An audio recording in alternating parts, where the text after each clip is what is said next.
Bonjour à tous, aujourd'hui dans cette vidéo nous allons parler du discours indirect, qui est donc une notion de grammaire. Le discours indirect s'appelle également parole rapportée indirectement. Donc l'expression parole rapportée, c'est quelque chose que nous avons déjà vu, que vous connaissez. Les paroles rapportées directement, discours direct, eh bien c'est le dialogue. Vous savez déjà présenter un dialogue, vous savez déjà que dans le discours direct, les paroles des personnages qui parlent, donc les personnages qui parlent, leurs paroles sont rapportées telles qu'elles ont été prononcées. Et vous rajoutez des verbes de parole, la ponctuation, etc. Eh bien, le discours indirect, cette fois-ci, c'est du récit, ça n'est pas du dialogue, et les paroles des personnages sont prises en charge par le narrateur. Comprenez la différence entre il lui dit bonjour, comment allez-vous, et il lui demanda comment il allait. Vous comprenez que dans cette deuxième phrase, eh bien, nous avons du récit et que c'est dans le récit que les paroles sont rapportées. Donc j'ai mis un point de grammaire ici. Donc, j'ai tiré ce point de grammaire d'une grammaire qui s'appelle Études de la langue, d'un éditeur qui s'appelle Wordas.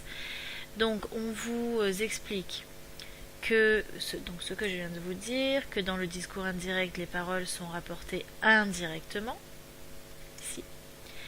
Et on vous explique également que ces paroles rapportées indirectement, eh bien, sont COD, vous voyez ici, d'un verbe de parole de la principale. Et que donc, elle peut se présenter sous plusieurs formes, surtout ici. Donc, tout d'abord,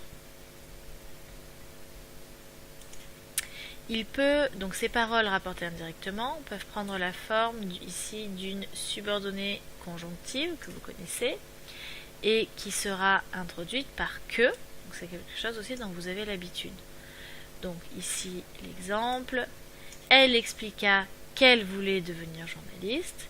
Eh bien, qu'elle voulait devenir journaliste, ce sont bien les paroles qui ont été prononcées par la personne qui explique, mais ces paroles sont prises en charge dans le récit.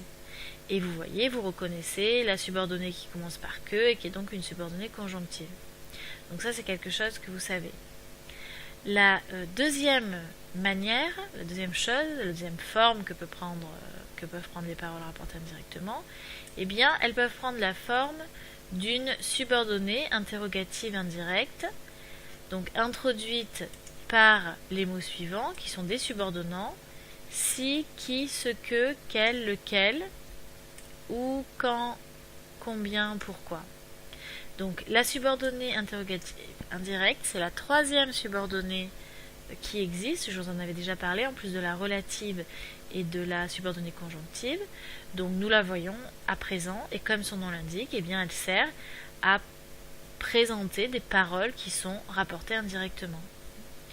Exemple, elle demanda quelles études elle devait faire pour y parvenir. Vous voyez que quelles études elle devait faire pour y parvenir, ce sont des paroles, mais qui sont mises dans le récit. Si je devais les retransformer en paroles prononcées, tout ça, ça donnerait elle demanda, à la ligne ouvrir les guillemets. Quelles études dois-je faire pour y parvenir? Point d'interrogation, fermez les guillemets. Donc, vous voyez la différence. Et dernière possibilité, eh bien, les paroles rapportées indirectement peuvent être mises dans un groupe nominal, un infinitif ou un groupe infinitif. Donc je vous rappelle que c'est un groupe de mots qui contient un verbe à l'infinitif. Exemple, on lui répondit de bien travailler dans toutes les matières. Eh bien, de bien travailler dans toutes les matières, c'est un groupe infinitif. Donc, ici, deuxième point. Dans le discours indirect, eh bien, les paroles, bien sûr, sont modifiées par rapport au discours direct. Dans l'exemple que je vous ai donné oralement, on n'a pas la même chose au discours direct, donc dans le dialogue, et au discours indirect. Donc, notamment, les verbes, ici, sont autant voulus par ce qu'on appelle la concordance des temps, dont je vous reparlerai, mais sans entrer dans des explications compliquées. Vous comprenez que où habites-tu va donner on lui demanda où il habitait, avec le verbe à l'imparfait, puisque le premier verbe ici, demanda, était au passé simple. Donc, on ne peut pas garder ici le présent, on met l'imparfait. Ensuite, il y a également des changements dans les pronoms et les déterminants, notamment donc ceux de la troisième personne, il, remplace ceux de la première et de la deuxième personne, je et tu ou nous et vous, qui sont des pronoms du dialogue.